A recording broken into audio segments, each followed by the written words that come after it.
नमस्कार, आप देख रहे हैं जेके 24/7 न्यूज में हूं आप सभी के साथ राजेश कुमार। वक्त हमारे खास कार्यक्रम ग्लोबल ब्रेकिंग का, जहां पर हम आपके लिए दुनिया भर से तमाम अहम बड़ी खबरें लेकर आते हैं। एक्सपर्ट हमारे साथ जुड़ते हैं, उनसे खबर के हर एंगल को समझने समझाने की कोशिश करते हैं। कार्यक्रम की शुरुआत 4 अहम खबरों के साथ करेंगे जो इस वक्त सुर्खियों में हैं। 4 अहम खबरें।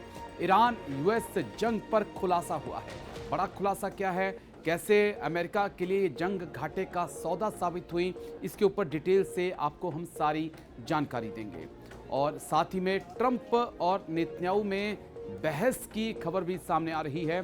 टेलीफोन पर बातचीत होती है और 1 घंटे तक दोनों के बीच बहस होती है। और जो जानकारी आई है कि नेतन्याहू बहुत ज़्यादा एग्रेसिव हो गए थे, लेकिन उसके बाद ट्रंप ने कहा मैं जो कहूँगा नेतन्याहू वो ही करेंगे। इसको भी समझेंगे। और चीन से कैसे ट्रंप निराश होकर लौटे हैं, इसके ऊपर डिटेल से हम आपको सारी जानकारी देने जा रहे हैं। और साथ ही में भारत आएंगे मार्क रूबियो, अमेरिका के विदेश मंत्री भारत के दौरे पर आएंगे। इस दौरे को डिकोड करने की हम कोशिश करेंगे, क्योंकि उस वक्त ये दौरा हो रहा है जिस वक्त क्वाड को लेकर कई सवाल उठे हैं। क्या क्वाड, जिसे वेंटिलेटर पे माना जा रहा था, उसमें कुछ सांसें फूंकने का वक्त आ चुका है? इसको भी डिकोड करेंगे, लेकिन शुरुआत बड़ी खबर के साथ। चलिए शुरुआत करेंगे बड़ी खबर के साथ। डोनाल्ड ट्रंप को लेकर बड़ी खबर है। अमेरिका ईरान जंग को लेकर हमारे पास बड़ी खबर है। ईरान अमेरिका जंग को लेकर बड़ा खुलासा। बड़ी खबर इस वक्त की, अमेरिका के 42 एयरक्राफ्ट ड्रोन इस पूरी जंग में तबाह हुए। बड़ी खबर इस वक्त की आपको दिखा रहे हैं। ईरान में सत्ता परिवर्तन करने में नाकाम रहा यूएस, ये भी बड़ी जानकारी निकलकर सामने आई है। ईरान अमेरिका जंग को लेकर बड़ा खुलासा।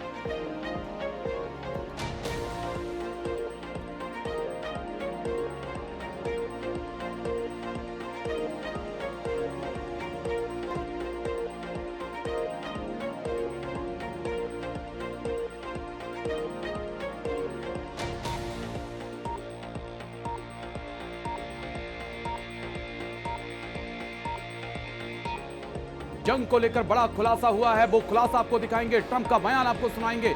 अमेरिका के 42 एयरक्राफ्ट ड्रोन तबाह हो चुके हैं। यूएस ने जंग में 2.81 लाख करोड़ खर्च किए हैं। ईरान में सत्ता परिवर्तन करने में नाकाम रहा है यूएस। इस वक्त की बड़ी खबर। जल्दी से ग्राफिक्स प्ले करेंगे, डिटेल से सारी जानकारी। उसके बाद एक्सपर्ट के पास भी हम चलेंगे, उनसे भी खबर को डिकोड करने की हम कोशिश करेंगे। लेकिन पहले ग्राफिक्स के जरिए यूएस कांग्रेस की चौंकाने वाली रिपोर्ट। रिपोर्ट में क्या कुछ कहा गया है? यूएस आर्मी के 42 एयरक्राफ्ट ड्रोन जो हैं वो तबाह हुए। इनमें 6 फाइटर जेट हैं और 1 F-35 है। ये बड़ा अहम है। अमेरिका कहता है कि F-35 जिसे कोई मार नहीं सकता, जिसे कोई गिरा नहीं सकता, वो भी ईरान के साथ जंग में तबाह हुआ। पिछले ग्राफिक्स एक बार फिर से प्ले कर दीजिएगा, क्योंकि कुछ F-15 जो हैं वो भी तबाह हुए हैं। यूएस आर्मी के 42 एयरक्राफ्ट ड्रोन तबाह हुए हैं। 4 F-15E स्ट्राइक ईगल जो हैं वो भी तबाह हुए। Next graphics. तो यूएस कांग्रेस के चौंकाने वाली रिपोर्ट है। एक A-10 थंडरबोल्ट 2 शामिल है जो तबाह हुआ है, जिसे गिराया गया है। जंग में अमेरिका ने 2.81 लाख करोड़ रुपए खर्च कर दिए हैं। 25 ड्रोन तबाह हुए और इनमें से 24 MQ-9 रीपर हैं। और हमारे लिए चिंता का कंसर्न है कि भारत MQ-9 रीपर की जो डील है वो भी अमेरिका के साथ कर रहा है। और एक पॉइंट और जो बच गया, जो बड़ा इंपॉर्टेंट है, कि यूएस ईरान में तख्ता पलट करना चाहता था। राष्ट्रपति महमूद अहमदी ने जिहाद को वहां पे राष्ट्रपति पद पर वो लाना चाहते थे, राष्ट्रपति महमूद को। और लेकिन पूरा प्लान जो है अमेरिका का वो फेल यहां पर होता हुआ नजर आया। अमेरिका ने जो चाहा था वो हुआ नहीं। ट्रंप को एक बार सुन लेते हैं, उसके बाद एक्सपर्ट्स के पास चलेंगे, चर्चा की हम शुरुआत करेंगे। No choice because they were going to have a nuclear weapon. We're not going to give them a nuclear weapon, but that's going to end soon, one way or the other. Oil is going to come tumbling down. There's so much oil. We have 1,600 ships in the strait that are loaded up with oil that are going to be coming out very soon. So we'll have to see. But the military has been unbelievable. The blockade has been infallible. Not one ship has gotten through the blockade. 37 have tried. They all wish they didn't. चलेंगे जाने माने defence expert colonel Dinesh Sharma हमारे साथ जुड़ चुके हैं। बहुत बहुत शुक्रिया सर, थैंक यू, जय हिंद। Thank you sir. Colonel Dinesh Sharma sir, बड़ा नुकसान अमेरिका का हो गया। कांग्रेस ने जो रिपोर्ट पेश की है उस रिपोर्ट पे थोड़ी बातचीत कर लेते हैं, उसके बाद मैं ट्रंप के बयान पर भी आऊंगा। 42 एयरक्राफ्ट अमेरिका के गिर चुके हैं, जिसमें कई उनके रीपर ड्रोन्स भी शामिल हैं। मेरा जो सवाल है, जो मैं सोच रहा हूं कल से ही, जब से ये जानकारी आई है कि ऑपरेशन सिंदूर में ट्रंप तो कहते थे 4 फाइटर जेट गिर गए, 6 गिर गए, फिर 8 हुए, फिर 11 तक वो पहुंच गए, लेकिन पिछले 48 घंटों में उन्होंने ये नहीं बताया कि अमेरिका के कितने फाइटर जेट ईरान के साथ जंग में गिरे, कितने हमारे ड्रोन मार गिराए गए। कैसे इस दोहरे रवैये के ट्रंप को आप देख रहे हैं सर? राजेश, देखिए, जिस समय 1 मिनट के लिए अगर हम ड्रोन को डोनाल्ड ट्रंप को साइड में कर देते हैं, तो ऐसे आर्मी मैन होने के नाते मेरा ये मानना है कि जिस समय भी आप युद्ध के अंदर होते हैं, चाहे वो जो भी देश हो, वो कभी भी अपने जो नुकसान होते हैं वो उनको पूरी तरह से पब्लिक नहीं करते हैं, क्योंकि इसका अफेक्ट उनके एनिमी कंट्री के ऊपर भी पड़ता है, और इसके साथ साथ जो है आपकी जो होम कंस्टिट्यूएंसी होती है, जो आपके अपने लोग होते हैं, आप उनको भी नहीं बताना चाहते हैं कि हमारा एक्चुअली में कितना नुकसान हुआ। ये इसको आप इस ढंग से देख सकते हैं कि ये एक प्रकार से आपकी मिलिट्री वारफेयर की स्ट्रेटेजी होती है। लेकिन उसके बाद जो है कुछ एक चंद लोग जो होते हैं, या कुछ चंद ऑर्गेनाइजेशन जो होती हैं गवर्नमेंट की, ये उनको ये पूरा का पूरा डिटेल के अंदर एनालिसिस होता। पर किसी भी हालत के अंदर, चाहे आप और पुराने युद्ध देख लीजिए, कहीं किसी भी कंट्री ने जो है अपने 100% जो लॉसेस हैं या रिवर्सेस हैं उनको पब्लिक डोमेन में नहीं डाला है। ओके जी, एक पॉइंट मेरा और, डोनाल्ड ट्रंप कल तक शांति की बातचीत कर रहे थे कि ईरान के साथ सब कुछ ठीक है, शांति की वार्ता चल रही है और जल्द ही जंग खत्म हो जाएगी, लेकिन ठीक 12 घंटे बाद डोनाल्ड ट्रंप फिर पलटे और एक बार फिर से ईरान को धमकाते हुए नजर आए कि या तो शांति कर लीजिए, नहीं तो हम जो है रविवार से आपके ऊपर फिर बड़े हमले शुरू कर देंगे। राजेश, इस प्रकार की स्टेटमेंट, ये जो हाल की स्टेटमेंट के बारे में मैं टिप्पणी करना चाहता हूं कि जिस प्रकार से डोनाल्ड ट्रंप साहब चाइना से आने के बाद जिस प्रकार की वो धमकी दे रहे हैं, उसका बेसिक रीजन ये है कि उनकी चाइना की जो विजिट थी वो बहुत ही असफल रही। असफल तो कहना एक थोड़ा सा साधारण होगा, मैं कहूंगा एक बहुत बड़ा फियास्को था। जिस प्रकार से वो अपने साथ लास्ट लश्कर लेकर गए, इतने बड़े बड़े बिजनेसमैन लेकर गए, खूब सारी बातें करते रहे, वाशिंगटन से चलने से पहले कहते थे कि हमें चाइना से ईरान के मामले में किसी प्रकार की मदद नहीं लेनी है, और जिस प्रकार से उनको वहां से रिस्पांस मिला शी जिनपिंग का, उन्होंने कड़े शब्दों में 3-4 बातें बता दी। एक तैवान के अंदर आप बीच में अगर इंटरफेयर करेंगे तो हालात खराब होंगे, आप हमारी डेमोक्रेसी आप हमारी जो है सरकारी व्यवस्था के ऊपर कोई टिप्पणी नहीं करेंगे, आप ह्यूमन राइट्स के बारे में बात नहीं करेंगे। अगर ये बातें करेंगे इसके ऊपर भी डिटेल से आगे हम बातचीत करेंगे कि कौन सी ऐसी कमजोर नस है डोनाल्ड ट्रंप की जो चाइना ने दबा रखी है। इसके ऊपर भी डिटेल से आगे बातचीत होगी सर, लेकिन पहले बड़ी खबर, उसके बाद मैं आपके पास आऊंगा। जल्दी से बड़ी खबर प्ले करिए, उसके बाद एक्सपर्ट्स के पास लौटते हैं। ईरान युद्ध को लेकर अमेरिका इजराइल में जोरदार बहस हुई है। नेतन्याहू और ट्रंप में 1 घंटे तक तीखी बहस चली। साथ में आसमान पर था इजरायली पीएम का गुस्सा। ट्रंप ने कहा नेतन्याहू वही करेंगे जो मैं कहूंगा। तो बड़ी खबर, ईरान युद्ध को लेकर अमेरिका और इजराइल में जोरदार बहस। नेतन्याहू और ट्रंप में 1 घंटे तक तीखी बहस हुई। ईरान युद्ध को लेकर अमेरिका इजराइल में बहस हुई है। नेतन्याहू और ट्रंप में 1 घंटे तक तीखी बहस हुई फोन के ऊपर। साथ में आसमान पर इजरायली पीएम का गुस्सा पहुंच गया था और ट्रंप ने कहा कि नेतन्याहू वही करेंगे जो मैं कहूंगा। ट्रंप का बयान भी आपको सुनाएंगे, लेकिन पहले ग्राफिक्स के जरिए आखिरकार हुआ क्या और क्यों नेतन्याहू इतना ज्यादा गुस्सा हो गए, इसको एक बार समझ लेते हैं। उसके बाद फिर हम एक्सपर्ट्स के पास से चलते हैं। नेतन्याहू और डोनाल्ड ट्रंप में जोरदार बहस होती है। होती क्या है, पहले देखिए होता क्या है पूरा। एक्सियोस रिपोर्ट में यह खुलासा किया गया है। क्या कुछ खुलासा किया गया है? ईरान को लेकर दोनों में फोन पर जोरदार बहस हुई और बहस 5 मिनट नहीं, 10 मिनट नहीं, पूरे 1 घंटे तक चलती है। परमाणु कार्यक्रम, हॉर्मुज जल डमरू मध्यक को लेकर दोनों बातचीत कर रहे थे और नेक्स्ट ग्राफिक्स, न्यूक्लियर प्रोग्राम और हॉर्मुज को लेकर नेतन्याहू और ट्रंप की बातचीत चल रही थी और इसी बीच अमेरिका ईरान से बातचीत करना चाहता था परमाणु को लेकर भी और हॉर्मुज स्टेट को लेकर भी। ट्रंप की बातचीत से नाराज हो गए नेतन्याहू चाह रहे थे कि कोई बातचीत नहीं, अभी भी ईरान पे अटैक जारी किए जाएं, कोई बातचीत ईरान के साथ नहीं होनी चाहिए और बात इतनी बिगड़ी कि ट्रंप पर ही नेतन्याहू भड़क उठे, नाराज हो गए और 1 घंटे तक दोनों के बीच बड़ी तगड़ी बहस हुई ईरान को लेकर। अमेरिका चाह रहा है कि बातचीत हो और उसके बाद ट्रंप ने कहा नेतन्याहू वही करेंगे जो मैं कहूंगा। डोनाल्ड ट्रंप बोले ईरान पर हमला करूंगा, बातचीत फेल हुई तो बड़ा हमला करेंगे। तो ये फिर स्टेटमेंट उसके बाद दी गई, लेकिन ट्रंप चाह रहे थे कि न्यूक्लियर को लेकर कोई बातचीत ईरान के साथ हो, वो चाह रहे थे कि हॉर्मुज स्टेट को लेकर बातचीत हो। ट्रंप को एक बार सुन लेते हैं, उसके बाद जो है फिर एक्सपर्ट्स के पास हम लौटते हैं। चलिए, एक बड़ी खबर आ रही है, पहले वो बड़ी खबर देख लेते हैं, उसके बाद एक्सपर्ट्स के पास चलते हैं। एक्सॉस की रिपोर्ट में बड़ा खुलासा हुआ है, नेतन्याहू ईरान पर हमला करना चाहते हैं। ट्रंप ने कहा जो मैं कहूंगा नेतन्याहू वही करेंगे। ट्रंप ने बड़ी स्टेटमेंट दी है, ईरान भी बड़ी ताकत के साथ लड़ रहा है। ट्रंप ने बड़ी स्टेटमेंट दी है। एक्सॉस की रिपोर्ट में एक बड़ा खुलासा हुआ है, नेतन्याहू ईरान पर हमला करना चाहते हैं। ट्रंप ने बड़ी स्टेटमेंट दी है, जो मैं कहूंगा नेतन्याहू वही करेंगे। यकीन ना हो आपको तो ट्रंप की स्टेटमेंट एक बार सुन लीजिए, उसके बाद एक्सपर्ट्स के पास हम चल रहे हैं।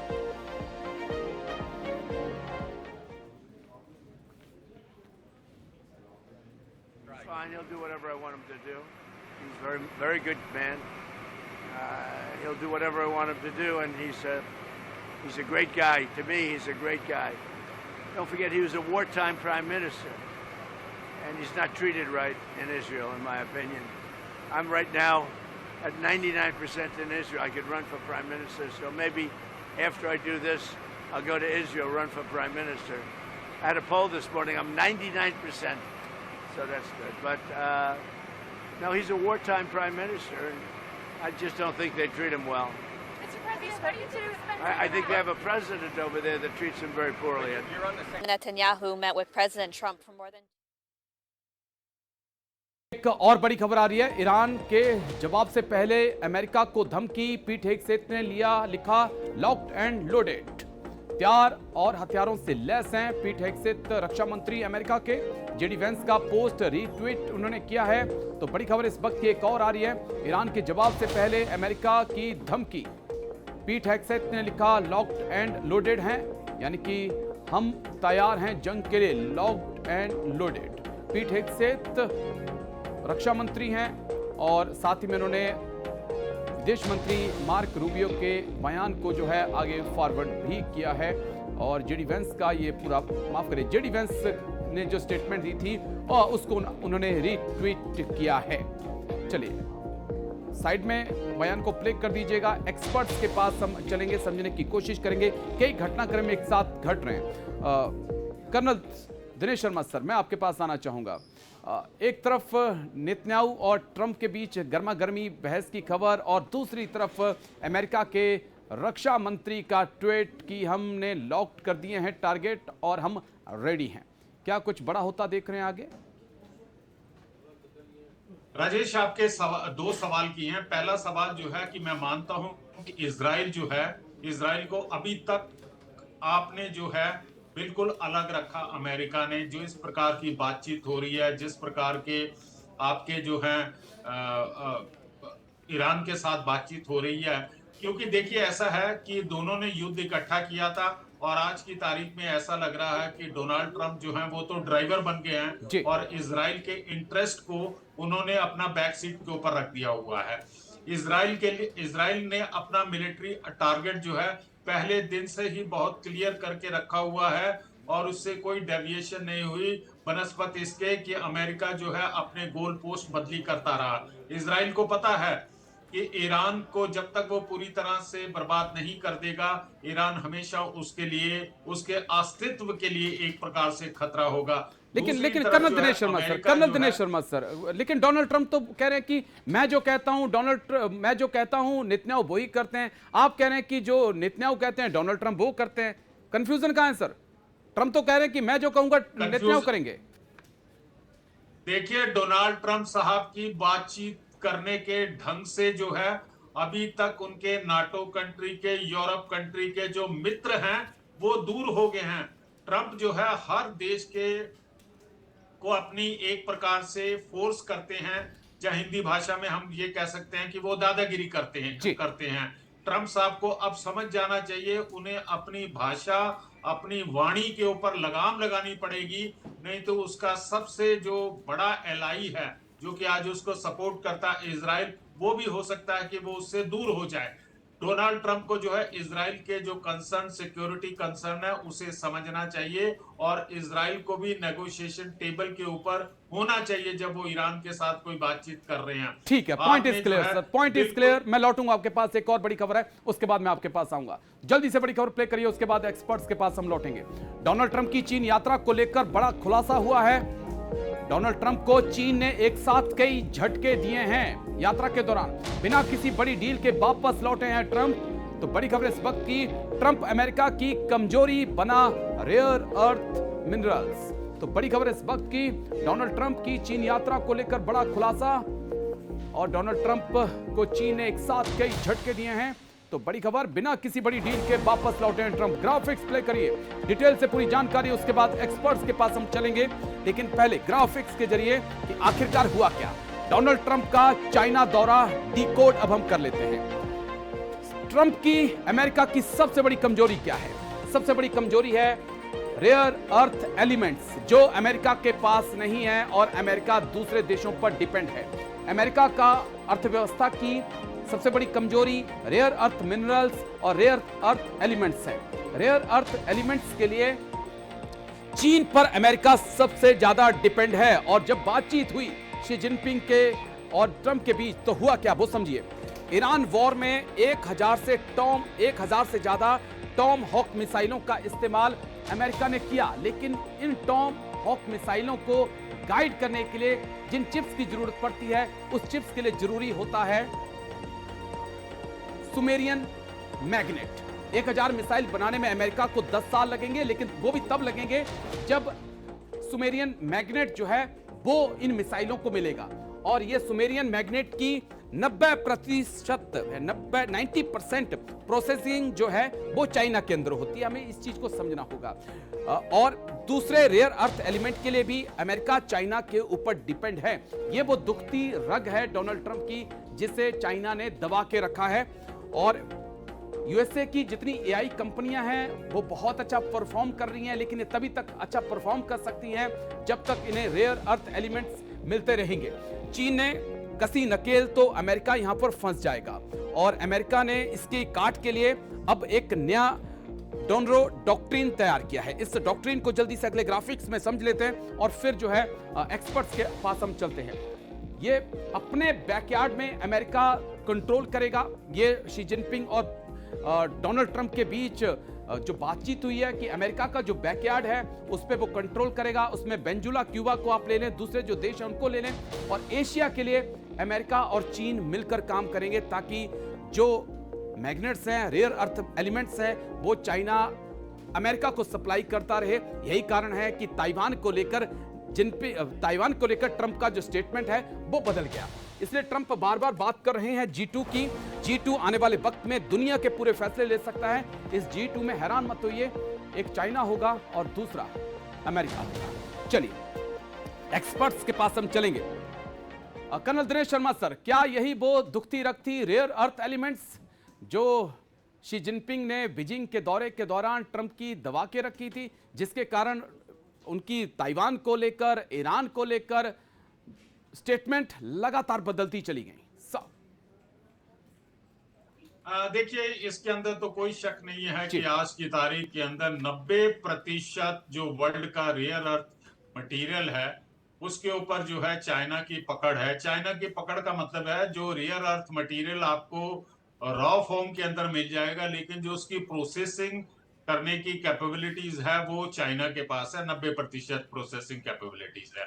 आपने देखा होगा कि जब जब लास्ट ईयर डोनाल्ड ट्रंप अपना टैरिफ टैरिफ टैरिफ का टेरर फैला रहे थे, तो उन्होंने चाइना के ऊपर भी टैरिफ लगा दिया था तकरीबन 140% या 100% के आसपास। तो चाइना ने ज्यादा रिएक्ट नहीं किया था, उसने रेयर अर्थ मटेरियल की सप्लाई रोक दी थी और डोनाल्ड ट्रंप जो है इमीडिएटली जो है उन्होंने अपना टैरिफ वाला जो डिक्टेट है उसको वापस ले लिया और अब जो है एक टैरिफ की जगह उन्होंने एक बोर्ड ऑफ ट्रेड बनाया हुआ है जिसके अंदर 30 बिलियन का चाइना की तरफ से अमेरिका के साथ व्यापार होगा और 30 बिलियन का उसका होगा। वो एक अलग सब्जेक्ट है, उसके बारे में नहीं हम बात करेंगे। लेकिन आज अमेरिका ही नहीं, रादर वर्ल्ड के सभी जो प्रमुख कंट्रीज हैं वो रेयर अर्थ मटेरियल के लिए चाइना के ऊपर डिपेंडेंट है। इसीलिए जो है हमने नोटिस किया था कि जिस समय डोनाल्ड ट्रंप चाइना में पहुंचे हैं, तो सबसे पहले जो है शी जिनपिंग ने उन्हें 4 पॉइंट्स के ऊपर डिस्कस किया था। ताइवान के अंदर आप इंटरफियर नहीं करेंगे, आप हमारी सरकारी व्यवस्था के ऊपर किसी प्रकार के टीका टिप्पणी नहीं करेंगे, आप ह्यूमन राइट्स के बारे में बातचीत नहीं करेंगे, क्योंकि हमें आपस के अंदर एक कंपटीटर की बजाय जो है हमें एक साथ जो है काम करना चाहिए। अगर हम इस प्रकार की अगर आप हमारे देश के अंदरूनी मामलों में हस्तक्षेप करोगे तो हमारे संबंध खराब होंगे, ये नटशेट टुल्लू ने कहा। लेकिन डोनाल्ड ट्रंप साहब जो हैं उनके दिमाग के अंदर और प्रकार का फितूर भरा हुआ था कि जैसे वो वेनेजुला को कर दिया, फ्रांस को लेकिन कर खबरें दिया, तो यही आ रही हैं कि अमेरिका अपने बैकयार्ड को खुद ही सुरक्षित करेगा, बैकयार्ड में चाइना नहीं आएगा, लेकिन एशिया में जो है दोनों मिलकर काम करेंगे। इस पे छोटी सी टिप्पणी, उसके बाद मैं आगे बढ़ूंगा सर, जल्दी से। देखिए राजेश, इस प्रकार की कोई स्टेटमेंट या कोई एग्रीमेंट जो है पब्लिक डोमेन में नहीं आया है। बहुत सारी चीजें पर्दे के पीछे हो जाती हैं सर। ठीक है, मैं लौटता हूं आपके पास, मैं आता हूं फिर से। एक और बड़ी खबर आ रही है, उसके बाद मैं आपके पास आऊंगा।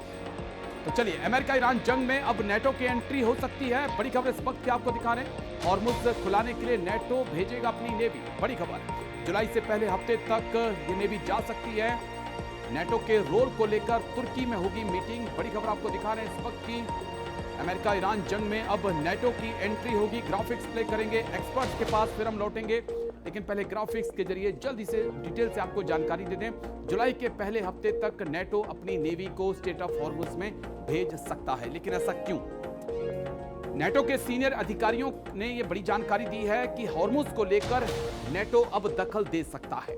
ईरान के तेल रोकने का दुनिया पर असर हो रहा है। तुर्की में मिलने जा रहे हैं नेटो के देश और यहां पर स्ट्रेट ऑफ हॉर्मुज़ को लेकर एक अहम मीटिंग बातचीत हो सकती है तुर्की के अंदर, क्योंकि तुर्की भी नेटो का अहम सदस्य है और ईरान के बेहद करीबी है। नेक्स्ट ग्राफिक्स, चलिए। जुलाई के पहले हफ्ते में नेटो की मीटिंग होनी है। अमेरिका के रुख से नाराज है नेटो देश, लेकिन हॉर्मुज़ ने नेटो देशों की चिंता बढ़ा रखी है और इसको लेकर नेटो देश कह रहे हैं कि स्ट्रेट ऑफ हॉर्मुज़ को अगर ईरान नहीं खोलता है, फ्री नेविगेशन वहां पे नहीं हो पाता है, तो फिर हमें कड़े और बड़े कदम उठाने पड़ेंगे। जहाजों की फ्री शिपिंग हमें सुनिश्चित करनी होगी। कर्नल दिनेश शर्मा सर के पास हम चलेंगे। Colonel Dinesh Sharma sir, NATO कह रहा है कि या तो आप स्ट्रेट ऑफ हॉर्मुज़ को खोलिए, नहीं तो नेटो यहां पर एंट्री करेगा और जो जहाज फंसे हुए हैं उसको निकालने में मदद करेगा। नेटो के रोल को आप कैसे देखते हैं? और नेटो तो अपना रोल निभाने के लिए तैयार है। एशिया के देश जो सबसे ज्यादा प्रभावित है, उसमें भारत, साउथ कोरिया, जापान, ये कहां पर हैं? देखिए, मुझे लगता अगर नेटो वालों ने अपनी एक मीटिंग कर रहे हैं और वो कह रहे हैं कि हम जुलाई के महीने में जाएंगे, तो भाई इतना लेट क्यों कर रहे हो? देखिए साहब, ऐसा है कि वर्ल्ड के जितने भी कंट्री थे, चाहे वो यूरोप है चाहे एशिया के अंदर है, जब युद्ध शुरू हुआ था तो उन्होंने सोचा था कि ये युद्ध कुछ ही दिनों के अंदर खत्म हो जाएगा और इसलिए किसी ने भी किसी प्रकार का इंटरफियर नहीं किया। लेकिन अब स्थिति इस प्रकार से आ गई है स्ट्रेट ऑफ हॉर्मुज़ की वजह से कि हर देश का, चाहे वो यूरोप है, एशिया है, हर देश के लिए ऊर्जा संकट पैदा हो गया और ऊर्जा संकट की वजह से जो है रिलेटेड इशू और खड़े हो जाते हैं। यूरोप के कंट्रीज जो है वो अमेरिका से इसलिए भी नाराज हैं कि रशिया यूक्रेन के युद्ध के दौरान जो है डोनाल्ड ट्रंप ने यूरोप के जो अभी तक जो है यूरोप को तब तक जो है वो पूरी ऊर्जा चाहे गैस है वो रशिया से सप्लाई होती थी। तो इन्होंने रशिया को आइसोलेट करने के लिए अमेरिका ने जो है यूरोप कंट्रीज से जो है उन्होंने उनसे गैस और पेट्रोल लेना बंद कर दिया और वो लेकिन डिपेंडेंसी बड़ी अहम बात आपने एक कही है, समय का थोड़ा सा अभाव है, माफी की वजह से जो है पूरा यूरोप सफर कर रहा है। लेकिन मैं एक सवाल आपसे करना चाहता हूं, क्या इस नाटो मीटिंग के अंदर अमेरिका शामिल किया है इन्होंने, जहां ये जो ये मीटिंग जुलाई के पहले हफ्ते में होनी है सर, और उस पर नजर बनी रहेगी। लेकिन बस 135 देश जो है, जो बहरीन प्रस्ताव लेकर आया है यूएन में, उस प्रस्ताव के समर्थन में 135 देश आए हैं स्ट्रेट ऑफ हॉर्मुज को खुलाने के लिए। लेकिन शुक्रिया, बहुत बहुत शुक्रिया आपका कर्नल दिनेश शर्मा सर, हमारे साथ जुड़ने के लिए, तमाम पहलुओं पर इतनी डिटेल से बातचीत करने के लिए। तो ग्लोबल ब्रेकिंग में आज इतना ही, कल फिर होगी मुलाकात, दीजिए इजाजत, नमस्कार।